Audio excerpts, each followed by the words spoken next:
पण सांगू नकोस हा कुणाला। त्याची खरंच गरज आहे का सरू मावशी? हो मला आहे। अहो पुन्हा सांगूस ताई रागवेल।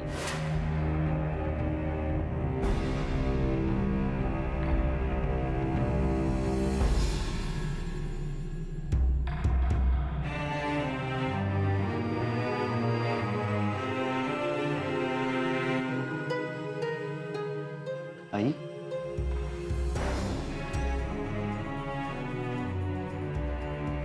काय झालं? आई का रडतेस तू?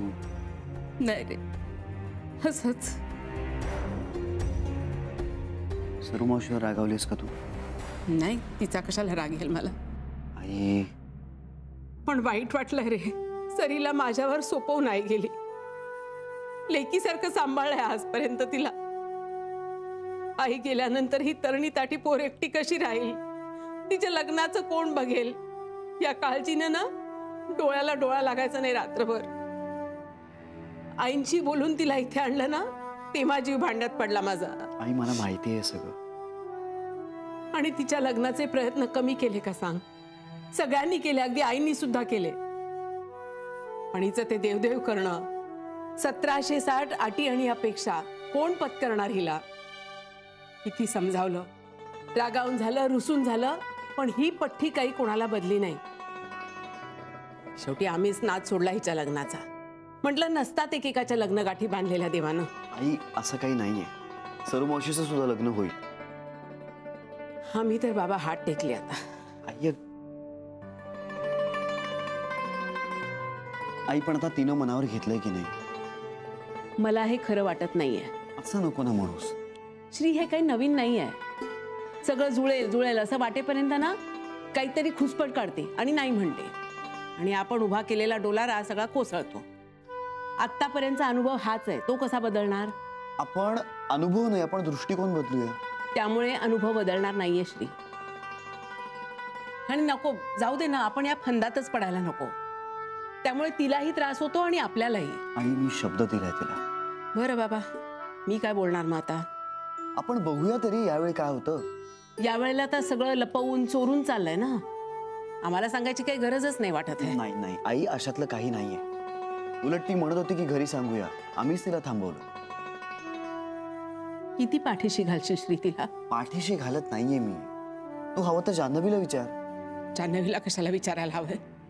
स्वतःच्या कानांनी ऐकलंय मी।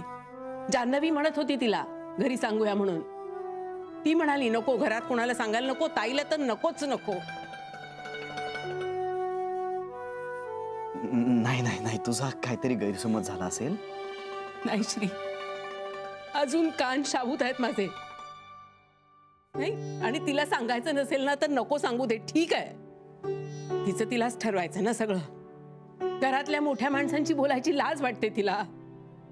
मी एवढी सख्खी बहीण आहे, नाही म्हणताना म्हणते की आईच्या ठिकाणी वगैरे, काय खरं नाही रे। आई आता तू हे सगळं खूप पर्सनली आणि इमोशनली घेतेस ना, असं काही नाहीये।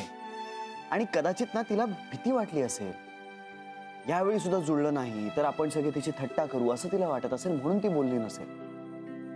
आणि आणि म्हणून काय तिची बहीण म्हणून तुझ्यावरची माया कमी होत नाही अगं। माझ्या मनाची समजूत घालायचा प्रयत्न नको करू श्री। समजूत घालत नाहीये मी। आणि नाही, मला काही राग बी घालेला नाहीये रे, फक्त खूप वाईट वाटलंय मला तरी। बाहेरचं कोण आहे तिच्याशिवायचा? आणि तिला हे आई, तिला तरी कोण आहे तुझ्याशिवाय? पण तिला तसं वाटायला पाहिजे ना श्री। आई अगं, कधी कधी आपल्या माणसांशी बोलण्यापेक्षा ना परक्या माणसाशी बोलणं सोपं वाटतं। सरीनं परकच करून टाकलंय मला यात। आई असं काही नाहीये। जाऊ दे श्री, जाऊ दे। तुमचे डबे करायचे आहेत मला, आणि जान्हवीसाठी 11 वाजता खायला शिरा पण करायचा। नंतर बोलूया आपण, खरंच।